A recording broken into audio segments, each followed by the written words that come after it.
Greetings, everyone. Pete Pardo here from Sea of Tranquility. Welcome to another episode of Monday Night Must See TV with the Hudson Valley Squares. It's the end of 2022.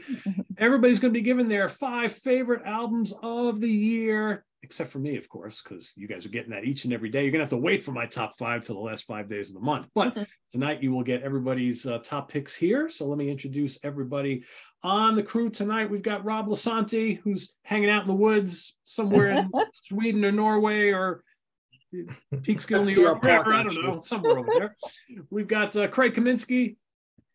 We've got Karen La Preziosa. We've got Nick Franco. What up? We've got our center square, Bryce Barraza for Bryce Talks Metal. We've got the Count himself, Ralph Tambora, and we've got Ryan, the Killer Scow. Cool Alpha Centauri shirt. Very cool. So, greetings, everybody. You guys ready to talk 2022, which is just about over? Can you believe it? It's like I was just like, and going over my list to put together for the month. I'm like, looking at albums. I'm like, oh yeah, this just came out like a month or so ago, right? And then you look at it, it's like I've had it since February, and you're thinking it's like, wow, that was like many, many months ago, and that's just this year just like flew by, blasted by, right? Crazy. And actually a pretty damn good year for music. I think I had a lot of stuff that I really enjoyed this year, and a lot of stuff that came in really late in the year. Thanks, bands who love doing that to us, right? When you're trying to put when you're doing this sort of thing every year and you're trying to put together your favorites of the year, and then you got like these great bands that decide to release something like December 14th or December 21st or some shit like that, and you're like, all right, this is obviously great, but I've already put my list together. Now how do I go and do that? So that's always a challenge, but hopefully you guys didn't have too much of that, but I had a few of those. Candlemass, I'm talking to you. Oh yeah. Needless to say that, well, I won't give too much away. Anyway, everybody's going to give their top 5 first time around. Then if we got some honorable mention stragglers, we'll circle back second time. So Nick, who hasn't been on the show in a couple of weeks, you're going to go first today, buddy. Woo. Awesome. What's up? Thank you. Good to be back on, dipping in, saying hello. Yeah, so I have, I told myself as the months were dwindling down, we were getting ready to do this. I said, don't get a pile of albums in 6 other languages that are going to be impossible to explain that 10 people have heard of. And I could not keep that promise. At least some of my never change, buddy. Never change. Yeah, I was like, can't I just like something fucking normal? I cannot. I only like what's good and what's good. Can't you just be like Ralph and love the new Stryper album? Come on, man. Toe that line. Instead, I have to start in the forests of Finland, which is probably where people expect me to be. And there's this young, newer band called Norhem, and their new album called Ilankara, which means spinner of life. This band is comprised of some young, aggressive, incredible musicians. The thing that stands out is, I would say, a kind of like a folk black metal kind of thing. The folk is more in the just the general atmosphere of what the band is about. Everything's to do with forest and nature and different types. I mean, everything's in Finnish. I translated a couple of songs in the Union of Blood and Earth, 2 Paths to Death. So a lot of like really deep kind of philosophical subject matter, but what matters, the music. So what you have is a keyboard player called Martin Hansen, who the keys on this album are so good. They're a throwback to like that 90s symphonic black metal sound. But what I love about Norhem is that the guitar riffs are not lost in that mix. They are really clear, and they are really, really evocative of like all the metal that we love. So not too dissimilar from that band Have a Crooner that I used to talk about. They have like really, really powerful riffing going on. So they're my number 5. I think it's their 3rd album, I believe. Yeah, so they're pretty young, right? Yeah, Bryce. Yeah. They're real good. I mean, I would just love to see these guys live, and the songs are interesting. They're not just a wash of sound. So I got to go with that. And then for my number 4, I'm coming in with another obscure band, this one from England called the Wolves of Avalon.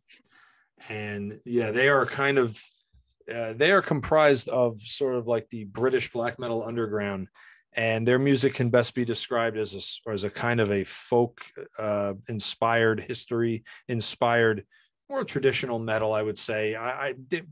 they're not a black metal band. Like all the lyrics are about in this case, the Gadaden were a people that lived in like somewhere in like the north of England, I believe, around the Roman times, a couple centuries after.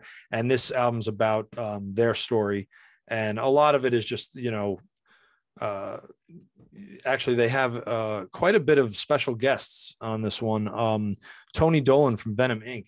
Does vocals on one song. All right. He's more like, and it's more like he's doing this like dark poetry kind of thing. It's really cool. Wow. Yeah, and then you have a couple of different black metal vocalists. Hest from the band Toka from Norway, and black metal fans will know him. Thorios from the Ukraine, and this guy Wolfstan, who's also from England. These dudes are serious about their music. Each song stands on its own. Very, it's not like, it's very accessible. It's not something where like, it's a bunch of screaming. There's some good singing and beautifully articulated songs that really stand out from each other. And everything is historical, beautiful poetry, beautiful lyrics. The Wolves of Avalon, and nobody will, they're not very well known at all. They're from Hertfordshire, England, and I highly recommend them. And then moving along, going to Germany, and this band is called Horn. Ryan got me into them. Thank you, Ryan. Yeah, you got me into them like 3 years ago. And this album is called Verzet, which in Dutch means resistance. Horn is also, I'm a very folky, folk metal, historical metal kind of thing this year. There's one guy that creates all the music, and his name is Nicholas, also known as Neerath. And this dude plays cello, dulcimer, mandolin, mixed into this really high energy heavy metal soup that is just really, really good.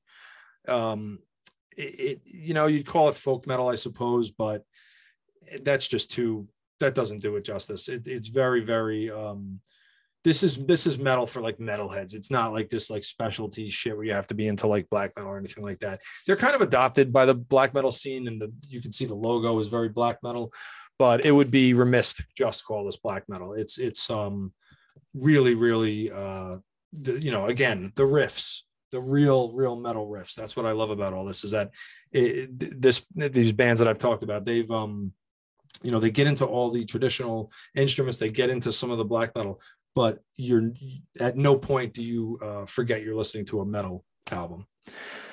And then my number two, which to nobody's surprise, is Amorphous from Finland. This actually came out way back in January. Yeah. This is Halo, and they are my musical heroes, as everybody knows.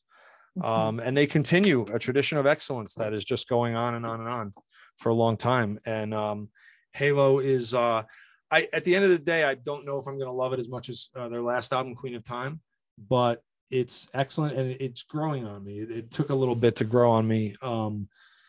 Again, the singer Tommy Utzon, his clean singing is just freaking beautiful on this album. And you have tons and tons of keyboard solos. So everybody that likes like that proggy stuff and Rush and all that stuff, Santeri Kallio, their keyboard player, I have like I've said a million times on this channel, I have like a somewhat of a personal relationship with these guys. And a couple years ago, on a drunken night following one of their performances, I drunkenly told Santeri, "Don't ever stop doing keyboard solos." And I think he listened to me, because the keyboards on this are fucking fantastic, and all the guitar riffs, just beautiful, beautiful music. And then now my number one, which we may hear more of on this video, is Destroyer 666, Never Surrender. This is easily the album of the year for me.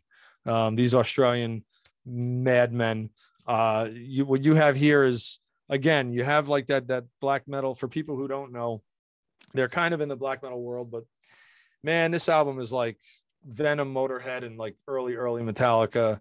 But it's just so, it's nice to see a band sound rebellious and dangerous, and they're certainly not a PC band, and they're absolutely and very pissed off on this album about where the world is and where it was a couple of years ago in the pandemic. And they definitely have a poetic bent to their lyrics, but there is no doubt that these guys are ready to beat your ass and just play dangerous fucking metal. I think my favorite song on it is something called Pitch Black Night, which goddamn, man, the real heroic vocals, like the real clean Choruses on it out. Fucking choruses are insane. The choruses are so well articulated. So we may be hearing about it again later, so I won't go too far into it, but Probably will. yeah. But you know, like it's metal that's dangerous and rebellious again. It's what it's all about. And you can listen to this album at any point, at any time, and you will feel like you did when you were young. And it just bears you up, man. It's fucking amazing. So those are my 5. My honorables, just a couple. I know we're gonna go around and do them at the end, but I got to split everybody. I'm sorry, but Norway's Campfire, pagan black metal, beautiful artwork. Till Clover's Clot, Talked, whatever. It's in Norwegian. Everything I love is in some other language. Really, really good. And the other one I'll mention is a black metal band called Darvaza. There they are. We saw them. Yeah, thanks to Ryan again. He said, where did we see this? We saw them in Norway, right? Norway. That's right. And they are part, it says they're from Italy and Norway. So there's like, yeah, it's both. Yeah, international band. Really ripping black metal, unbelievable vocals, phenomenal fucking guitar riffs. Absolutely. It's called Ascending into Perdition. So that's my forever underground take. Let me make a prediction. Is Nick Franco going to have Enslaved in his top 5 next year? Oh, dude, those songs they released already are so goddamn good. Yeah. So good. So I will agree. The Amorphous is really good. I don't think it's quite as good as the one before. Same. Yeah. But I've actually, it's funny. I listened to it a lot when it first came out, and then I was a bit of a lull, and I've really been getting back into it. So that's the problem when these bands I was just bitching about the bands that wait till the end of the year to release stuff. The ones that release things in January and February, by the time you get like to the summer and the fall, you've kind of like forgotten about them already, right? And you've moved on to so many other things. Especially with all these shows that's been going on, like, yeah, you know, here's a new one. Well, one band I love is releasing something on December 30th, and that is Satanic War Master. And I heard the whole album back in Finland in May. They did a listening party for it at Steelfest, and I know it was fucking excellent. It would probably be in my top 5, but I only heard it once, so I can't really pick it. Yeah, so I know what you mean. All right, since he's sitting in the forests of Finland, and he actually has an Amorphous shirt on, I just noticed. Oh yeah. Rob, take us on his picks.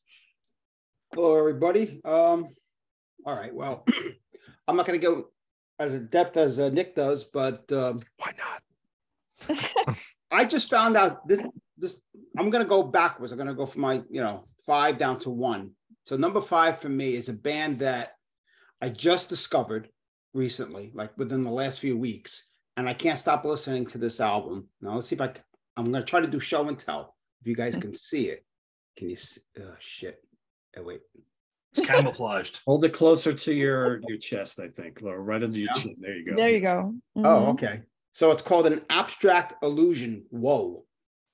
It's a melodic death metal band. They're from Sweden. I think it's a trio. And this is their second album that came out. I have both their albums, but this album is incredible. In fact, it's got a little bit of everything. It gets melodic, but it gets heavy as hell. There's a song called Slaves on it. I mean, it crushes. Then there's a song called Tear Down This Holy Mountain, probably my favorite song on the album. Every song on here is great.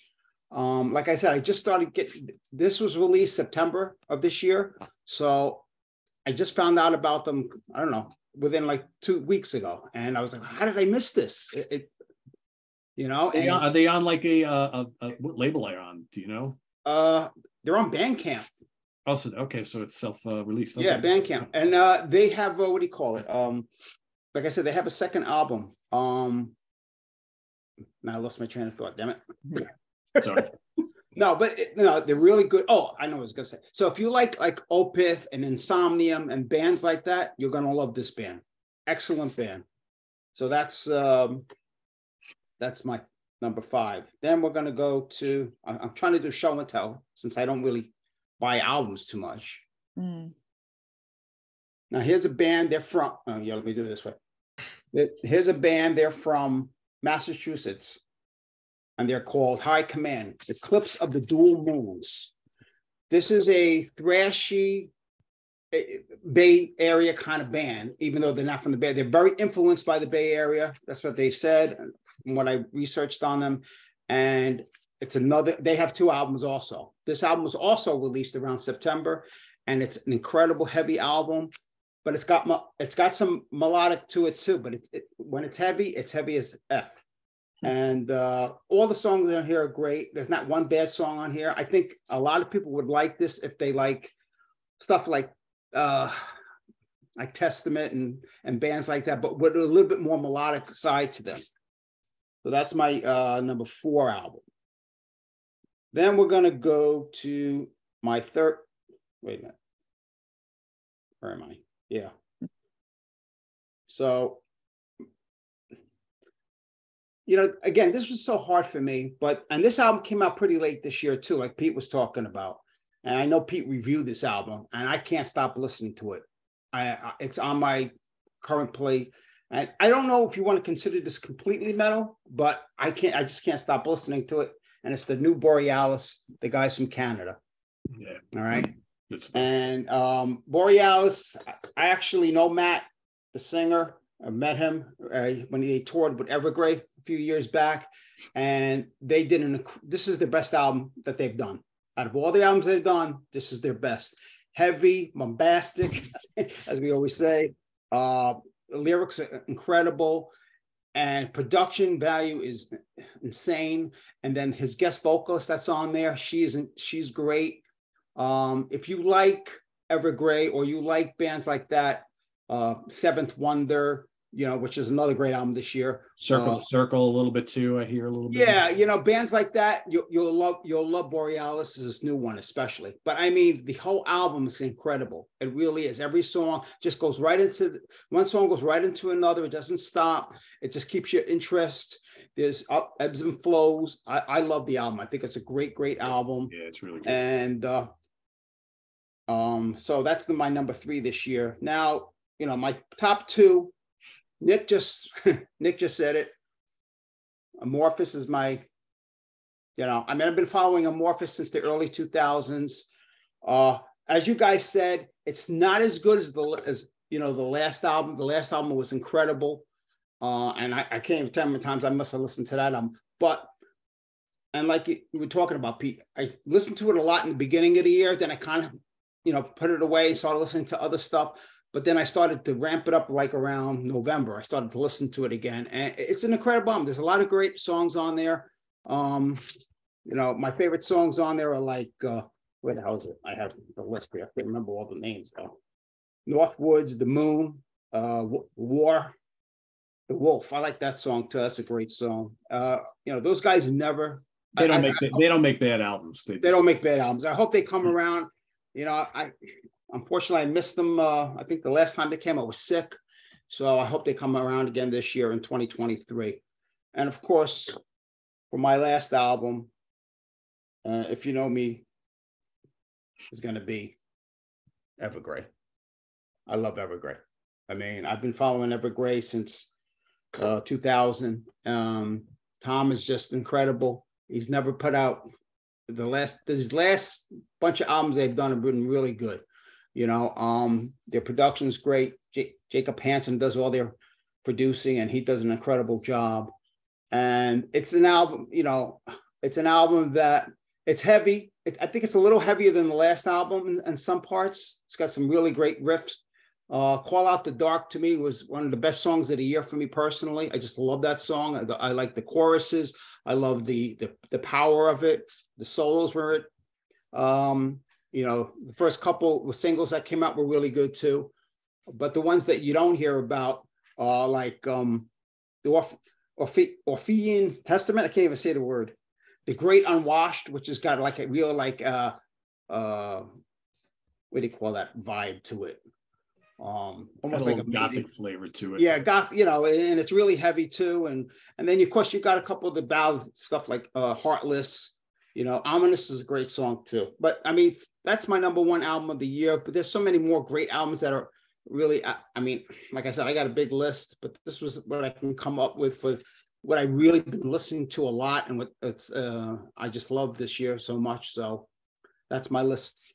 Oh, and we'll do honorable on the way back, right? Yeah, we'll scoot back around. Yeah. Okay. And that Evergrey came out really early in the year as well. Yeah, I think they're notorious for releasing albums like in January, February, like all the time. Yep. All the time. All right, Karen, what do you got? I'm very interested to see what Karen has. I'm going to bookend it with. I don't know Karen as well yet as some as the rest of you. So I've been trying all day. I'm like, I wonder what Karen's going to pick here today. I don't know your taste all that well yet. Okay. I could guess one. What? Candlemass. No. Oh, wow. No. Mm-mm. Not Candlemass, not Dark Throne. I was a little let down by those records.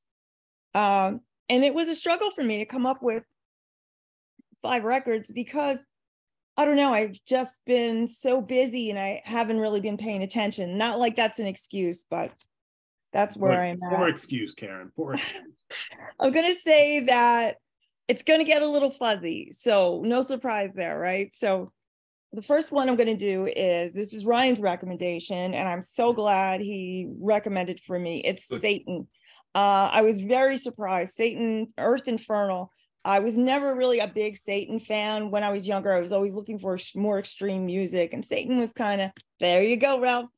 Satan was kind of, I was moving past that, and I was very surprised. It's traditional metal, and, I love that. I find myself leaning more towards traditional 80s, 70s metal these days. I wasn't really big on the vocals, but by the 3rd song in, I was there for it, and I love it. It's a fun record. And standout tracks for me are 12 Infernal Lords and From Second Sight. So number 5 is Satan. I got notes here, guys. Bear with me. Number 4 is a unique band, the OCs. The OCs are a band that really don't like to be stuck in a genre, and they kind of are like Boris. Well, they'll do this kind of record and that kind of record. Well, this time they did a psychedelic punk record. Okay, I love it. Absolutely love it. It's 10 songs, 22 minutes. The record's called A Foul Form. It's fast and fuzzy with angry punk vocals, but it's not just any kind of punk. It's kind of early, mid 80s hardcore punk. And I love that. That's totally my scene. And with psychedelic overtones and fuzzy guitar, I am there for that. My boyfriend just saw them in Brooklyn last weekend, and they had 2 drummers. I don't know if you ever seen a band with 2 drummers, but it's just so extra. And the percussion, it just really gets through you. So I'm very sorry I missed that show. So number 4 is the OCs. Number 3 is Brian Jonestown Massacre. They are a staple in the psych scene, neo-psych scene. And this isn't very much different from their early stuff, only it is fuzzy. He's brought some Anton Newcomb has brought some fuzz to this record. It's called, I said Fire Doesn't Grow on Trees. BJM fans are going to love this record. Like I said, it's a bit of a throwback. Anton Newcomb has gotten a little experimental, but he's kind of returned to his old sound. Excellent arrangements. The percussion is really up front. Songwriting is great. I love his vocals. I love the lyrics. They're pretty, but like with a little dark undertone to them. Anton Newcomb is a true artist. Standout tracks are The Real and number 1, Lucky Kitty.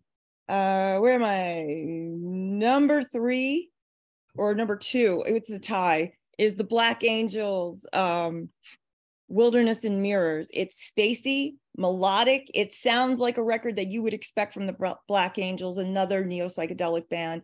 It's not too different from their other stuff, but it's great. I love it. I love that songwriting. I love that kind of spacey feeling, like it could be a soundtrack to like a really dark, trippy movie.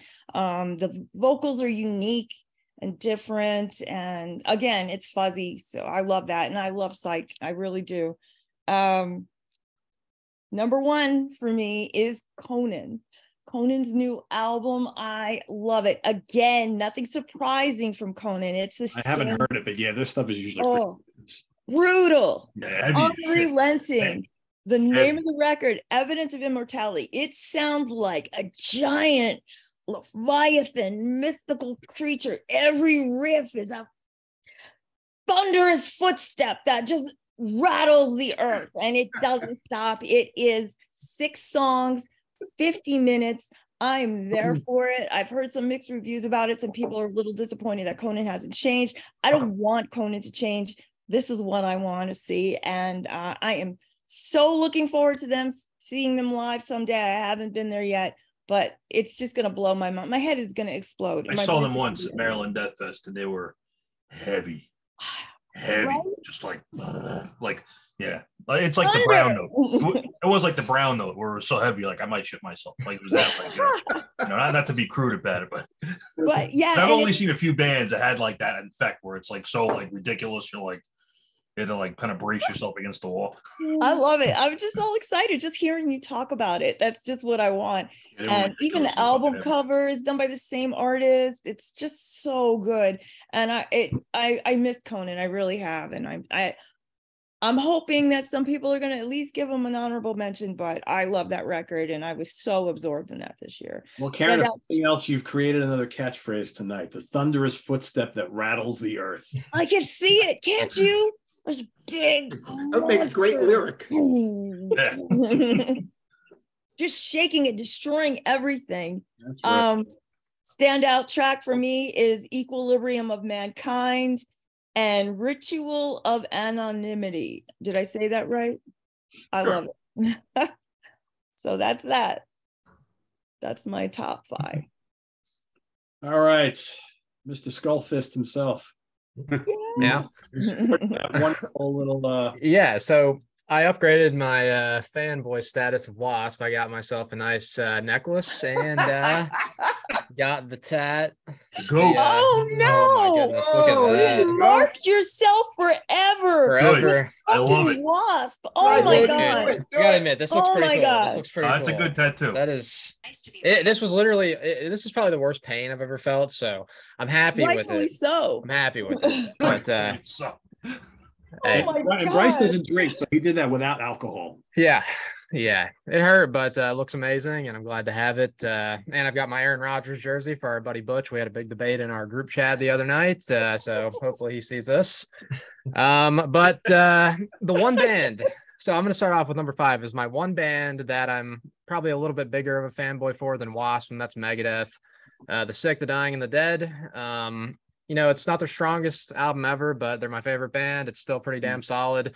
Dave Mustaine is just an amazing songwriter, very consistent. Of the classic thrash bands, they are definitely one of the most consistent when you look at their 21st century outlook, in my opinion. Super Collider was a bit of a step down, but pretty much everything else besides that is awesome. But looking at these tracks, the title track to open it up is a really good, heavy one, nice riff. Probably Celia Butant, it's hard to pronounce, but that one's got a nice new wave of British heavy metal feel to it. Very classic, awesome sound. And We'll Be Back are the standout tracks for me. Kiko Loureiro kills it on this. His solos are absolutely fantastic. First one with Dirk Verburen on the drums, and he kills it as well. And the bass was actually done by Steve DiGiorgio from Testament, and he was in Death back in the day. It's not like a super standout or anything as far as the actual what he did on it, but it's a big name on the album. But cool stuff there at number 5. At number 4 for me, I'm going to go with an album by the band Iron Flame. It's called Where Madness Dwells. Now, these guys are part of the new wave of traditional heavy metal, one of those newer bands that's going for the classic sound. Andrew DeCagna is the main guy. So he put the band together like five or so years ago. This is their 4th album. It's got a great blend of like Iron Maiden and Halloween, like high soaring, majestic vocals. Great classic sound. Again, if you like Halloween and Iron Maiden, you're going to love this. But a couple of standout tracks, Everlasting Fire, Under the Spell, and Kingdom of Lies. They've been in my top 5 pretty much every year they put out an album, so really dig these guys. Number 3, I got the album Arctic Darkness by Black Beast. It is a Finnish black metal band. Yeah, Ryan, thank you. Yeah, cool stuff. Very aggressive. They remind me a lot of the band Azagal, which is another like classic Finnish black metal band. Very aggressive, dirty, raw. Really cool songs here. Probably go with Black Magic and Witchcraft and Depths of Damnation is my couple of favorites. Number 2, another black metal album. It was my number 1 black metal album of the year. It's called Shadow of the Raven Throne by the band Funeral Mass. They are from Poland, and these guys remind me a lot of the kind of mid-90s Swedish melodic scene. So if you like bands like Dissection, stuff like that. Sacramento, you're going to like these guys a lot. Couple of standout tracks with Sinister Spell and the title track. Again, just very melodic, awesome stuff. Great guitar work. The production's really good. The vocals are great. And my number one, I think Pete would probably see this one coming, but it is Riot City, Electric Elite. Great stuff. I love these guys. They're from Canada, pretty much the front runners at this point, probably of the new wave of traditional heavy metal. It's pretty much them and like Skullfist for me. But Riot City, both their albums were amazing. This one is absolutely fantastic. It's their first one with Jordan Jacobs on vocals, who surprisingly is a little bit of an upgrade probably from their original guy, Cale Savvy, who was doing vocals on the first album. He also does guitar. He switched over to just doing guitar. I think he had some problems because he hit some really high notes with his voice. I think he just wanted to focus on guitar. But this guy is ridiculous. He hits some amazing high screams. Jordan does. If you like, early to mid 80s Judas Priest mixed with some other like speed metal, whatever it's going to be, like Leech Lord or Agent Steel blended with Judas Priest, you're going to love this. I have the Jaguar, Beyond the Stars, Tyrant, amazing choruses, very catchy riffs. Everything about it's awesome. Definitely check that one out if you want a newer band with a great classic 80s sound. This is the band for you. Riot City, Electric Elite, my number one of the year. Right. Awesome. Those are two 80s bands that don't get enough love on this. Agent Steel and Leech Lord. Oh, they're both great. I fucking love those guys. Both of those I bands. haven't heard that name, Agent Steel, in a long time. Skeptics Apocalypse, so fucking good. Yeah, The for best. sure. Yeah. And we'll be sure to drop everyone's picks down in the comments below. In fact, Ryan, if you could text Nick and let him know to drop his picks in there. I especially will need his because Yeah. I need that spelling on that. Spelling them. You need the translation. That's what I've done, probably like 10 top 10 lists with Nick, if anybody wants to like search that random stuff on my channel. But I always got to have him like send it to me because I got to look at it like exactly, because this stuff's always crazy like that.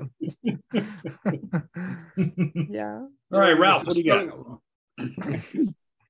All right, yeah. So it was hard keeping up with all the new releases this year. I don't know if it's because of the pandemic, but everybody was working and putting out stuff, and Boring. I'm really good keeping up with just bands that I like. I wasn't checking out too much like new stuff. I was just trying to keep up with all the bands that I've been loving for years. But with gas prices going crazy and looming recession and inflation, it got really hard to keep up. The last couple of months, I've fallen behind, and there's so much good stuff that had come out right at the end here, like the Candlemass. I didn't even know the Conan that came out yet. And Dark Throne I got to get, and New Aggression, New Psy, so much stuff like that. But and Pete did an episode recently about owning physical CDs and stuff. And he talked about his listening habits, which I found really interesting because I've had the same listening habits for a real long time now. Like as soon as I get a CD, I rip it, and it stays in my car for like 2 months, and I rotate with the new stuff that I get. So it's hard to absorb this stuff. But then when I got a concert coming, I end up listening to that band's discography leading up into the concert. So it's been hard to really absorb all this new stuff that's come out. So my top 5, I there's so many new ones, but these are not in specific order, but I'm going to go the new Goatwhore. It's Angels Hung from the Arches. Yeah, that's pretty good too. Yeah, I seen these guys with Incantation this year, but the album had come out like 2 weeks after I seen them. They're always great. They got a cool little niche of black and death thrash, and they put out consistently great albums. The new Autopsy, Morbidity Triumphant. I still got to get that too. Fuck. It's really great. It has such an old school vibe to them. Just love it. Real brutal, raw. They didn't try to polish things up or nothing. Just, you can't go wrong with Autopsy. The new Voivod, one of the ones I listened to the most this year. Such a great album. I really liked the last album, The Wake, but something about this album, the only thing I could say is I wish Snake had a little bit more aggression in his vocals, but he hasn't sang like that in a long time. But still one of the best albums of the year, one of the most unique bands of all time. Oh yeah. Even with Piggy gone, they haven't really missed a step. They got so lucky with the guy Chewy that they got to replace him. Then the new Crisium, Mortem Solus. I go back a long ways with this band. The boys from Brazil, they're three brothers in the band. And when they came to America, I believe it was the first time, they toured with Incantation and Angel Corpse. I went to Coney Island High to see them, and I got to meet them. Then they stayed at my friend's house for a few days because they were going to be going to Milwaukee Metal Fest. And my friend had to go to work, so he asked me if I can come pick them up and drive them to the bus station so they can get on the bus to go to Milwaukee. And as I was hanging out with them, I mentioned how I did some artwork. I like to draw. And they said, oh, draw us up some stuff. So over the weekend, I drew up a bunch of things, and I gave it to them. And they contacted me when they got back to Brazil, and they said, yo, your artwork's going to be on the new album, Conquerors of the Armageddon, for Central Media. And I was like, yeah, right. I thought they would use it for flyers. It was really raw, things that I just drew really quick. And this shirt, they ended up, they were advertising my artwork as the album cover in like German magazines. And this box set came out years ago. It was like a 10-year anniversary for Century Media. And in that, they show the album with my artwork. All right. Nice. Nice. And then the last minute, they got some no-name guy, Joe Pontago, some shit. He ended up doing the album cover instead. He's a pretty legendary Close, guy. though. Really close. Yeah, really, Yeah. Ralph. That's cool. I didn't know that. That's cool. They ended up using a couple of my designs on T-shirts for that tour, which is really cool. And every time they come around and play, they always throw a song out to me if I'm at the show, you know. So I have to, you know, my loyalty to them. They're one of the bands. As soon as that came out, I got it right away, and I've been listening to it like crazy. And they're just always pummeling and great. There's such great musicians all around. The drummer's one of the best guys out there. But the number one that I've listened to the most this year has to be Let There Be Witchery by Midnight. Oh, yeah. I've seen them opening up for Mayhem earlier in the year, and I had, you know, we had the Merciful Fate that we talked about, and they were on that bill. So I was listening to them like crazy because I was seeing them twice, even though I missed them at the Merciful Fate show. But I just love everything that they're doing. It's not super original or nothing, but they're filling a void that has been gone since Motorhead's been gone. Yeah. And even though Venom is still going, the two different versions, these guys have that vibe and feeling more than Venom does even today. You know? So I really been loving that album. It's just the one that I've listened to the most. It's hard to say which is my favorite of the year, but the Voivod and the Midnight are the two that I listened to the most. Cool. How can I forget Midnight? No, Karen. Slacking. So much has come out this year is why, you know, there's just so much. Too many mushrooms. I just happened to notice Metal and Beer Fest. That's a pretty good combination, Craig. That was the show. That was the Candlemass Voivod show. Yeah, down in Philly back in June. Philadelphia. Yeah. Right, because what goes better with metal than Then beer. Beer. Chris They already Allen? Chris Allen might say a cheesesteak, but you know, Yeah. Well, cheesesteak goes pretty goddamn good too. But Yeah, that does- Yeah. that does- And what do you have Pepsi. with a cheesesteak? You have a beer. Mhm. They I'm already partial to announced next stoner year- metal. Next year's Metal and Beer Fest has already been announced with like All Out Yeah. War and Incantation and a bunch of good ones. I'm gonna try to make it this year. always never shortage of good shows. So, Craig, what's your five? All right. I know I do have to follow Ralph and tell. I see it. The original art. I gotta follow it. He does original Luck of the art, draw. and, you know, I can't top that. This guy's an artist. I figure I'd save the mighty Ryan Scout for last because I know he's got probably a ridiculous list. So I said, let me I got some. slot Craig in here, and then I remembered our conversation from earlier tonight. I'm like, there you go. No. Well, my number five. I'm going with a Swedish band that the first new album that they've had out since 2005 or 2006, and that is the Helicopters with Eyes of Oblivion. Oh, I love the Helicopters. This is, for those who don't know, the leader of Helicopters is Nick Anderson. He was originally the drummer for Entombed, and Helicopters is sort of his, it's almost like they're Swedish, but it sounds like American rock. And rock and roll. Yeah, they've been around a long time. Some of it's punky, some of it's fast, some of it's almost like Stonesy. So this one pretty good, kind of picking up where they left off back in 2005. They put out an album in 2008, but that was just covers. So but yeah, but an enjoyable album just the same. And he's also the drummer for Lucifer, for those interested. Oh, okay. My number 4 band that Pete saw actually like right up close, and they're from Kingston, New York, and that is Geezer with Stone Blues Machine. Really fun album, and I forget where I think I saw someone post something about this, and I gave it a shot to listen to it, and I really liked it. It's really almost like stoner rock, but almost clean, or yeah, clean vocals, and but it's just really enjoyable. I think it's their 6th album, and makes me want to go investigate some more of their catalog. But I like that a lot. Back over this was September, was that? I think September. Yeah, it was so hot. I remember that, Ryan. Hot as murder. Oh, yeah, I remember that. But I saw the videos that Steve Keeler put up, and he sounded great. So I'd like to check out more from them. But that's their latest album, Stoned Blues Machine. Really good one.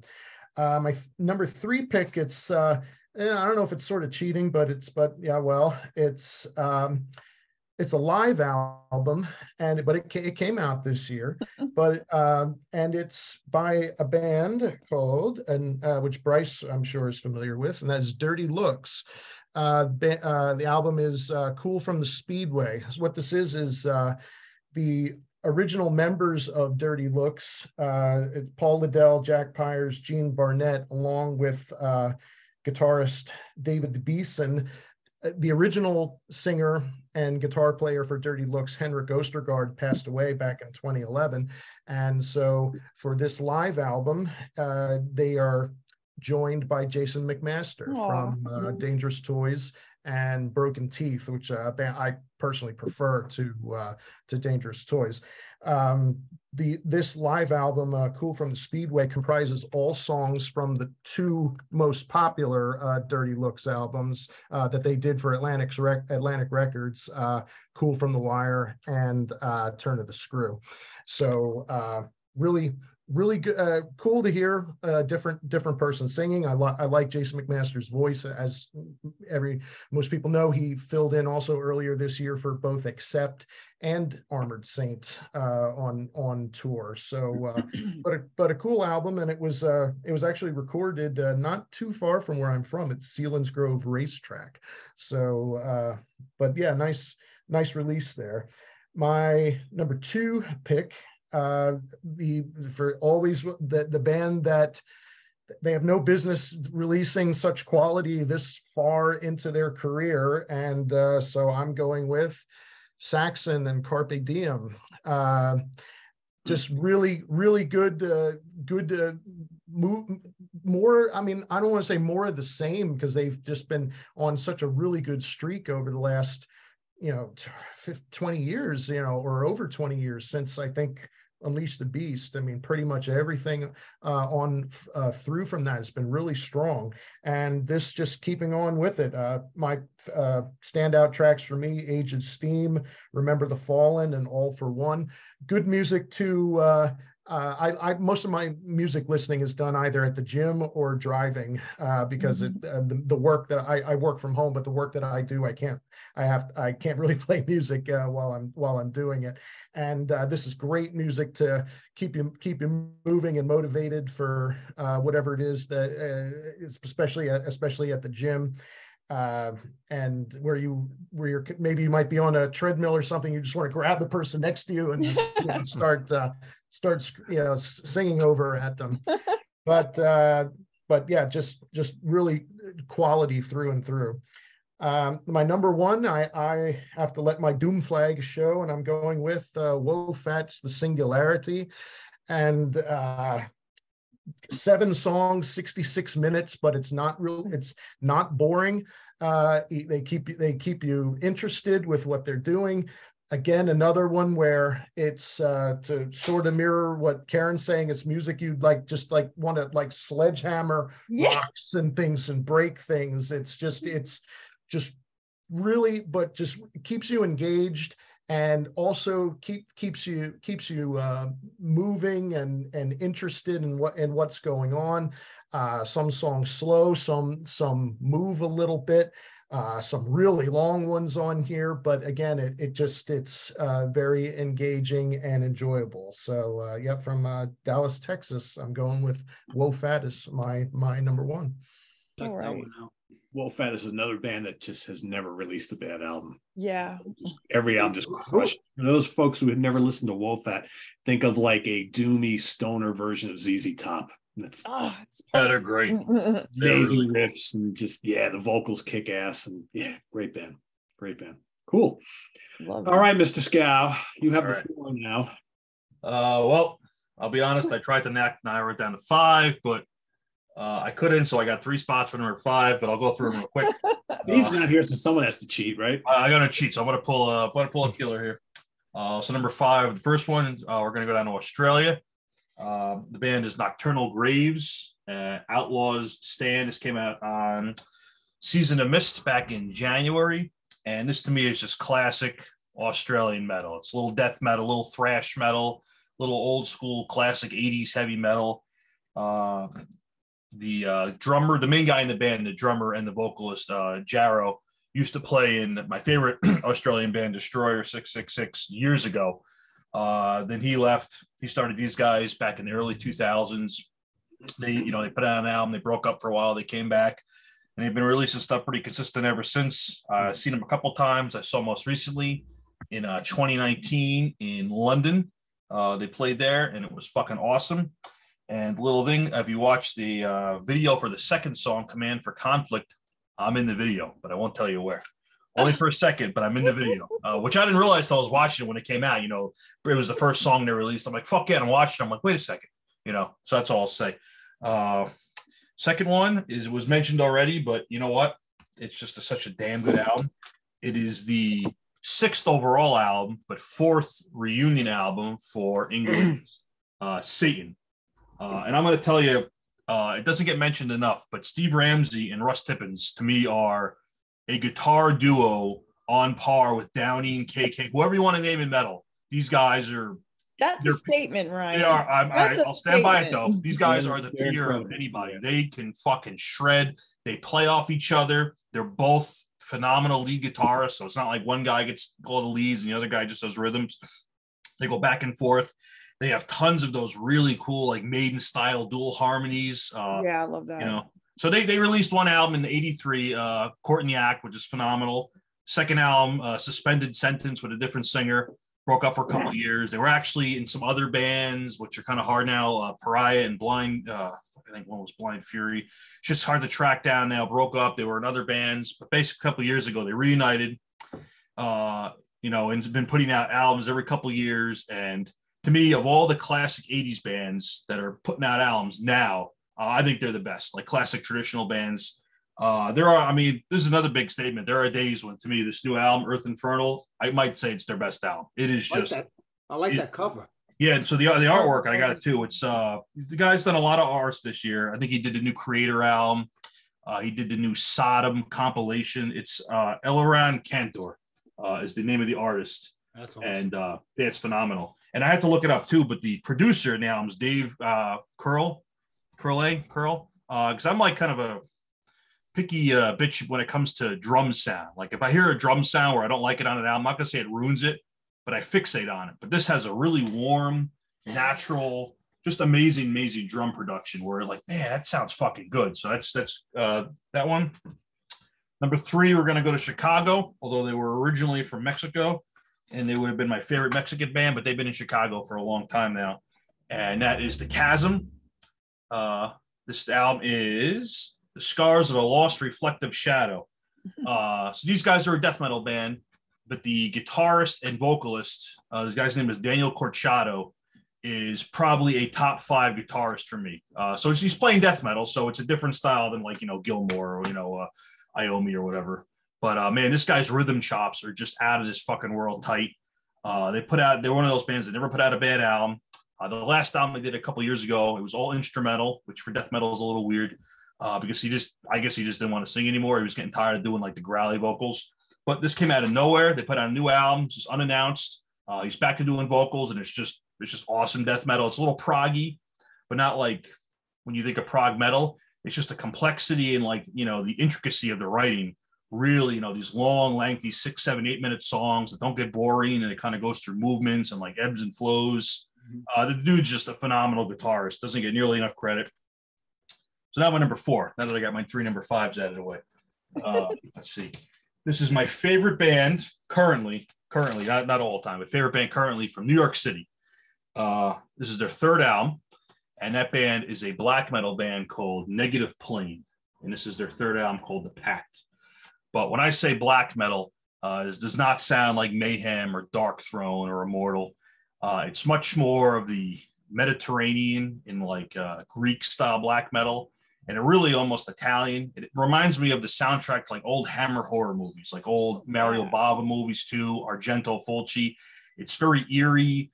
It's not super fast blasting. There's almost no blasting on it. The vocals have this weird echoey reverb. The guitarist, Ed, who I see in a lot of shows down in New York City, just has this really unique, phenomenal style of playing. Doesn't really sound like anybody else. It's not super technical, but it's a very unique band. And this is a concept album. I don't want to spoil anything when it's about because it's pretty cool, but it does tell a story about this old church and this guy that has to build this church to kind of complete this vision. And there's, of course, ghosts and demons and possessions and, you know, proper fucking black metal business. But yeah, when I say black metal on this, don't think like, oh, it's like typical Norwegian stuff. Like, it doesn't sound like any of the stuff that Nick mentioned, although I love Nick and I like the stuff that he mentioned. This is a totally different tack. Like, you can listen to this and you could see an old movie with Christopher Lee and like stalking around it. Like, it's that kind of sound, you know, really fucking cool. Who, by the way, did metal. It is. It's I've seen them a couple times. They played in New York earlier this year. They played they played, which I like. They play very infrequently. They're not one of those bands that are like, we got a gig play. They're like, now we're doing one hometown gig a year. And if you miss it, too fucking bad. So they played one show in Queens. They played the whole new album. That was it. And it was fucking awesome. But I saw them a couple years ago. I saw them in Limerick, Ireland. They played in an old deconsecrated church. So, you know, a church that obviously no longer serves church functions. So they converted it to kind of a venue. You know, it had an old graveyard outside. There was fog rolling in. It was fucking black metal as fuck. And then they're set with a cover of Black Sabbath. So it was fucking awesome. Perfect. Yeah, it was really, really cool. I love those guys. And there are some really cool bands from New York now. Obviously, it's a big city, but those guys, that's my favorite New York band. Number 2, no surprise, is the new Voivod album. Yeah, I mean, these guys I actually had to look this up. So this is their 15th album. So, I mean, to me, their first 5 albums are as perfect to run as albums as any metal band has ever done. Then the 90s were a little rough on them, although I do like those. And then they put out some albums in the early 2000s, which are a little more rock and rollish. I still like them, but they're a little, you know, I was there for it and I dug it, but it's not my favorite stuff. And then unfortunately, their guitarist, Piggy, my favorite guitarist of all time, passed away from cancer. He had cancer twice, and it was just, you know, it sucked. He got over it the first time, but obviously with cancer, sometimes it comes back, and it did. But like Ralph said, they got real lucky with this new guy, Chewy. Used to play in his death metal band Martyr, which, you know, I'm okay. And I first heard that, I'm like, I don't know how that's going to fit. But you know what? He's perfect, and he's only gotten better with time. So the first album he was on, they actually got their original bassist, Blackie, back, who's a phenomenal bassist. But he only stuck around for one album. He left. Then they got this new guy, Rocky. So now it's only 2 original guys at this point, the drummer away and the singer Snake. You got 2 new guys in the band. How's it going to be with only like 50% of the original lineup? They're fucking killing it. Their last 2 albums are phenomenal. Every time I see them live now, it's like 1,000,000 out of 10. You know, they're just so fucking good. Like, they have this new revitalization.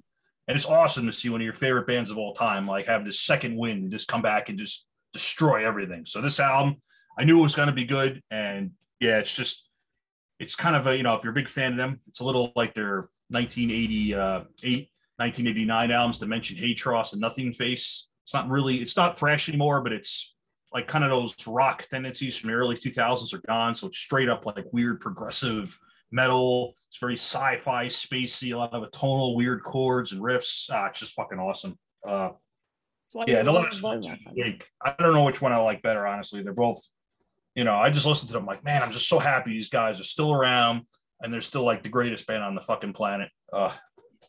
And there was only one album that could beat that for my favorite album this year. And like Pete said, Yeah, I wonder what that is. Well, it came out on December 2nd. So again, it's one of the late things, but I'm like, as soon as I'm like, I'm going to love this, it's almost like I convinced myself, like, it's almost like, hope it doesn't suck. Cause if it sucks, well, I'll even know it. Cause I know I'm going to like it no matter what. It's a weird mind game, but now it's fucking awesome. And that's the new Destroyer 666 album, Never Surrender. And, I want to say they're like Megadeth in a way. And when I say that, it's because Megadeth had a million lineups. They always have different people, but it always sounds like Megadeth. You hear it now and you're like, that's, it helps that Dave is the guitarist and the vocalist, which really kind of ties it together. But these guys are the same ways. The only mainstay throughout their whole career has been the guitarist and vocalist Keith. They have a new drummer on this album. The bass player is the same, Felipe, who's in a lot of other bands, and they have a new second guitarist. But this still sounds like classic Destroyer to me. It's like Nick said before, it's like this anthemic, powerful, still a little black metal. The earlier stuff was more heavy on the black metal, but now it's like a mix of like old Motorhead, the first two Metallica albums. When I say black metal, I mean like more of an 80s sound, like more like old Bathory and early Sodom and stuff.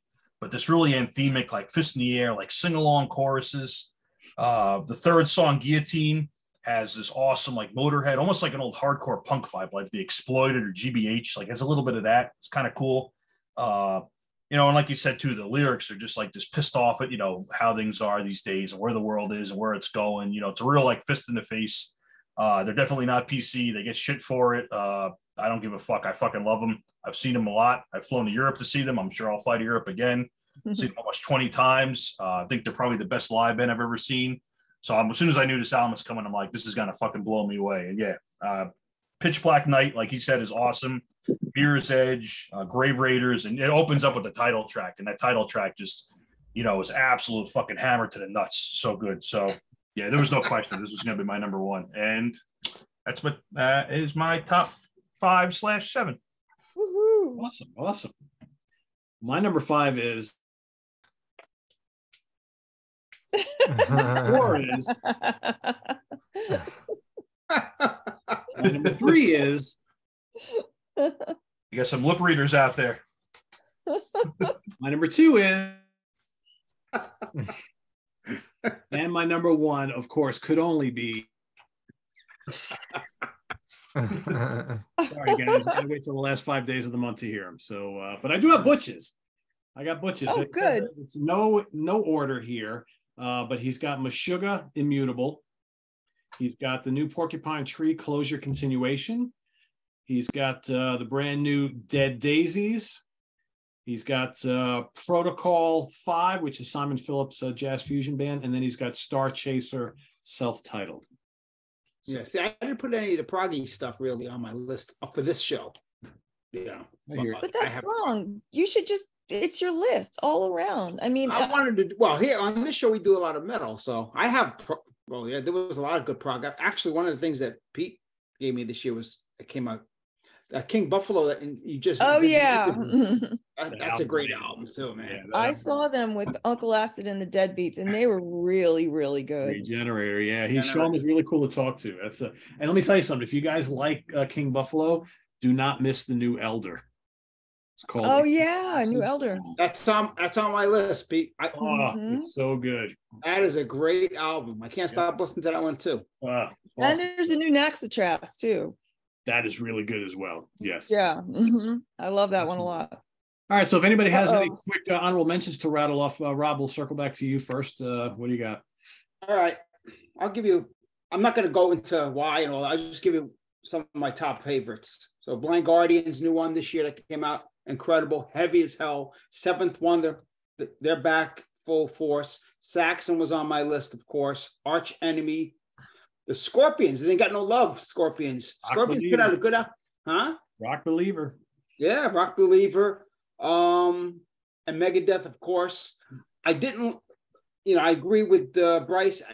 I liked it, but I didn't love it. I don't think it was one of their stronger ones. I think Dystopia I thought was better personally. That's just me.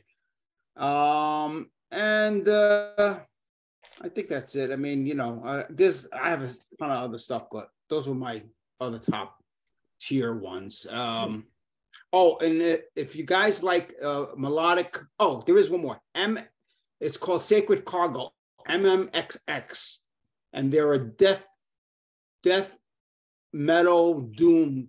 Dan Swano's on this album, and he does a guest vocal on the last song. Great album. It's two guys from Daylight Dies, if you know who that is. Oh yeah, wow, they were great. Anybody? They were good. Oh yeah, I love those guys. That's another. That's one of my favorite bands too. You see that? That's not a name I haven't heard in a while. I know, Yeah. right?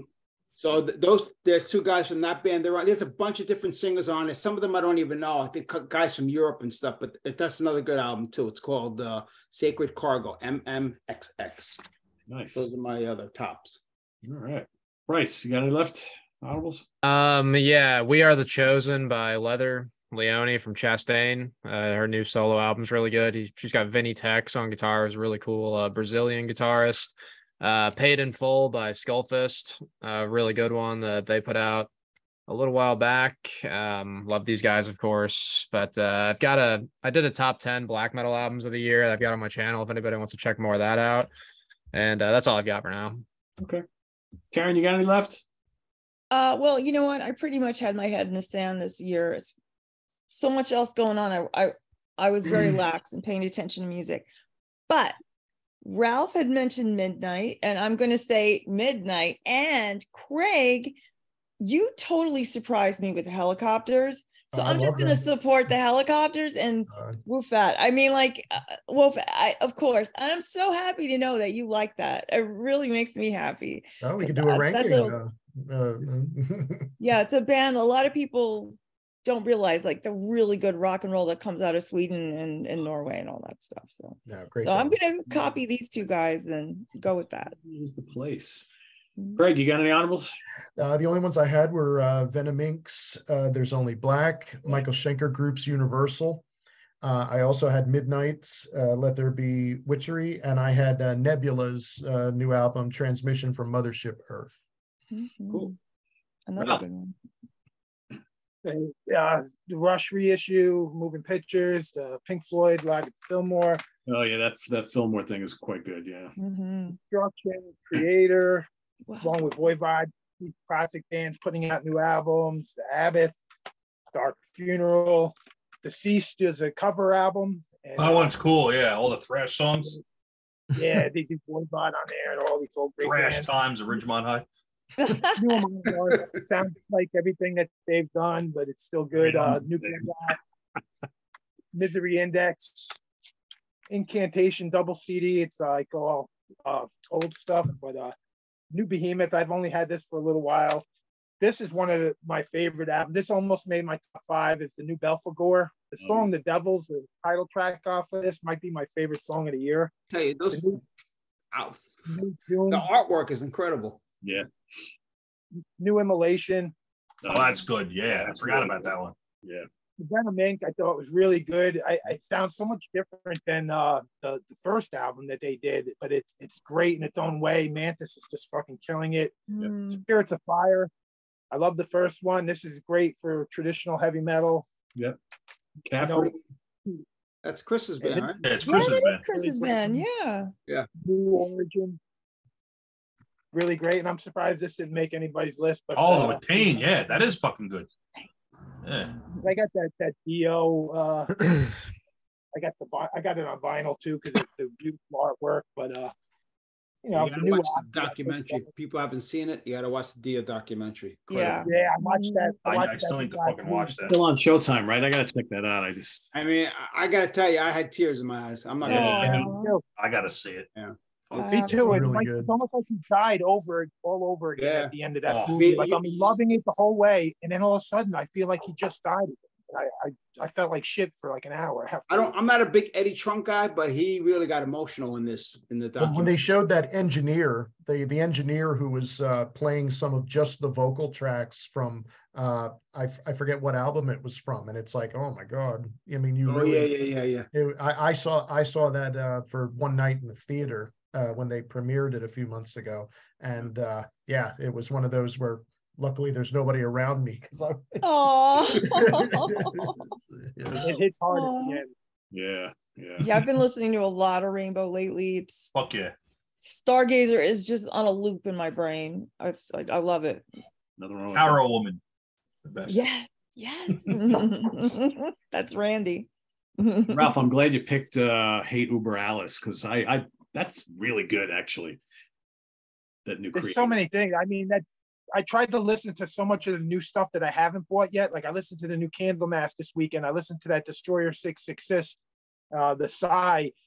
There's so many great things that I haven't even got yet. Then I watched these other people's top 20 list, and there's bands I never even heard of, and it all sounds crazy. good. It's like you need like 5 years just to absorb. Yeah. this year. 1 year of music. Yeah.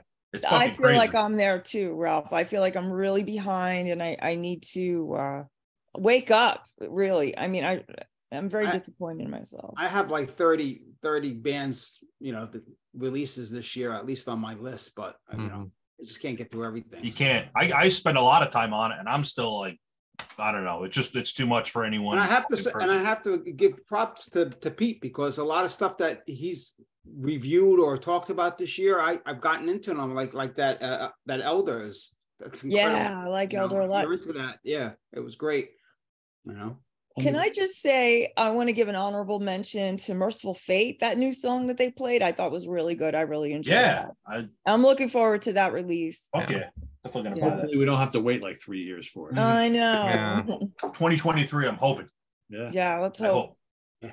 And just promising. I was gonna just throw out real quick too. I forgot 2 EPs. One by Holder, really great stuff. New like female black metal project, just a solo thing. And Archgoat, new EP from them, really good. Yeah. There's a 2-song EP by The End Rain, which is really good too. They're gonna have a full-length album soon. Guys from All Out War, Pig Destroyer, I think Misery Index. Oh, cool. Integrity. Cool. Ryan, you got any left? Yeah, I got 5. Well, we've been talking about some good artwork, and I'm going to be honest with you. This is one of my favorite thrash bands ever, one of my favorite Canadian bands, but the artwork kind of sucks. So it is what it is. It's the new Razor album, Cycle of Contempt. And I've heard a lot of bitching about this album. People don't like the production. They don't like the vocals. Fuck them. They're all wrong. These guys haven't put out an album since 97.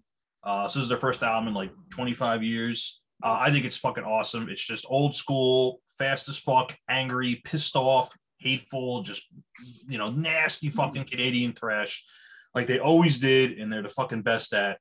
And I think this album, like every song's about like bashing somebody's head and they're getting in bar fights or, getting, revenge on somebody that did you wrong. It's just angry as shit. I love it.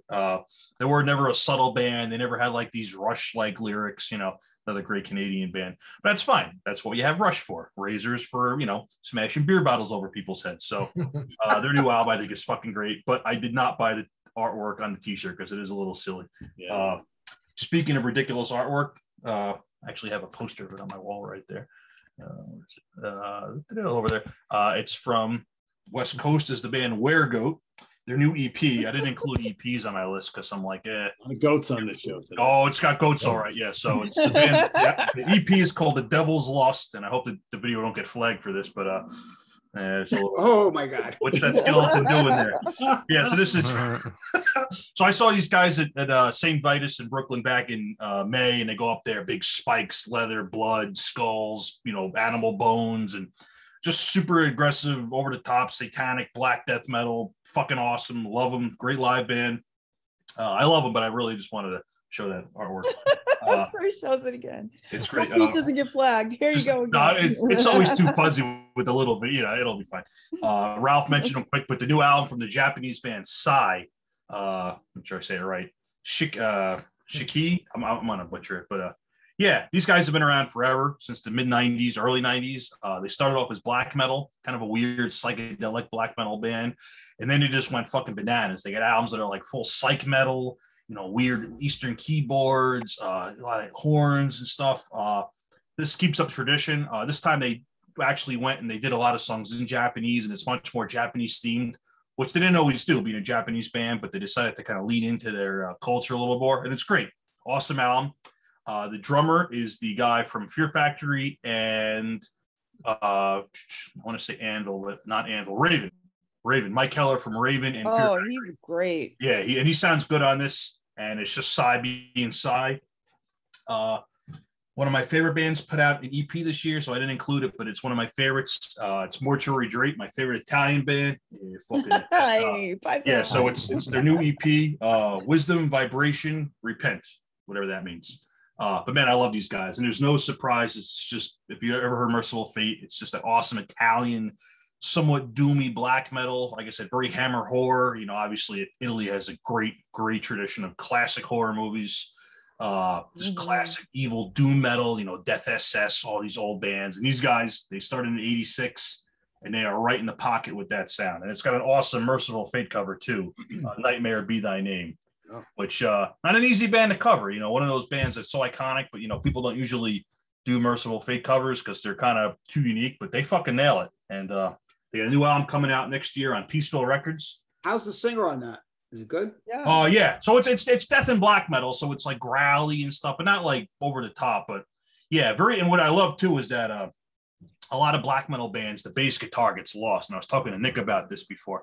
I love hearing good, fucking loud, prominent, distinct bass playing in metal, and these guys have always had that. The bass guitar is prominent, it's a big part of the mix, carries the songs a lot of times, and this is no exception. A little doomier than their other stuff, but yeah, I fucking love these guys. I'm down with that. It's I love them. They're definitely, there's a lot of great Italian bands, and they are hands down my favorite. And my number one, I'll pick my last honorable. I'll give a shout out to my favorite doom metal album this year. And this is from Canada, and this is the band Koshmar. And this is their new album, Rosa Mystica. My friend Anik is the vocalist, and her husband Francois is the guitarist. They're the core of the band. And man, this is just like old Sabbath, old Pagan Altar, early Candlemass Trouble. It's like very traditional, like old school doom, early Pentagram, like old Pentagram. All the lyrics are in French, all the singing's in French, but she's got a great voice. Yeah, these guys are just, if you like classic doom metal, like if you like Candlemass, like I think the new Candlemass is good, but didn't really, fluff my biscuits too much. But this is what you want. Then listen to this, and it'll give you that fucking fix. It's fucking awesome. So that's all I got.